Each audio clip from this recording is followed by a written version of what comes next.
Fortunately, the branches broke her fall. The woman barely escaped with her life. After a long time, she regained consciousness and immediately started screaming for help toward the opening above. Clearly, no one answered. Instead, she'd awakened something terrifying. She didn't dare stay in the darkness and frantically tried to climb up, but the cliff wall offered no handholds. Escaping would be nearly impossible. Just as she was at a loss for what to do, strange sounds came from the cave behind her, accompanied by a faint glow. She picked up a branch from the ground and cautiously entered the cave.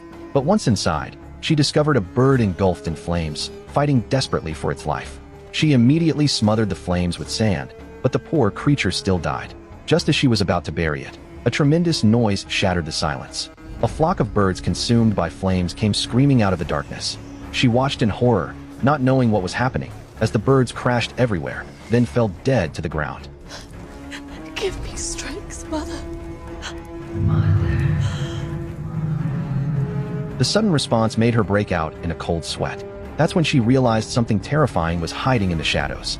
She turned and saw a massive claw sweep across the stone wall. The woman immediately fled for her life, hiding behind a stone pillar, not daring to make a sound. But to her surprise, the creature asked her name and said it could smell the royal blood in her veins.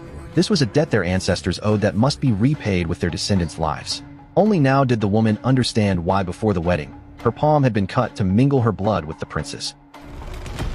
Now, my favorite part. Run! No time to think. She turned and ran for her life, as the dragon calmly breathed fire, seemingly enjoying the fear its prey radiated before death. The woman lifted her dress and ran desperately toward a tunnel. Even when she fell, she didn't dare stop. But before she could catch her breath, she saw a body burned beyond recognition. It was the girl she'd seen at the palace. Clearly, they'd all been thrown into the dragon's lair as sacrifices. Soon flames swept toward her again. She hurried into a narrow opening, barely escaping, but her thigh was burned by the flames. Fortunately, the cave was too narrow for the creature to squeeze through. She quickly bandaged her wound, and after catching her breath, she lit the light source she'd been carrying and slowly moved deeper into the cave.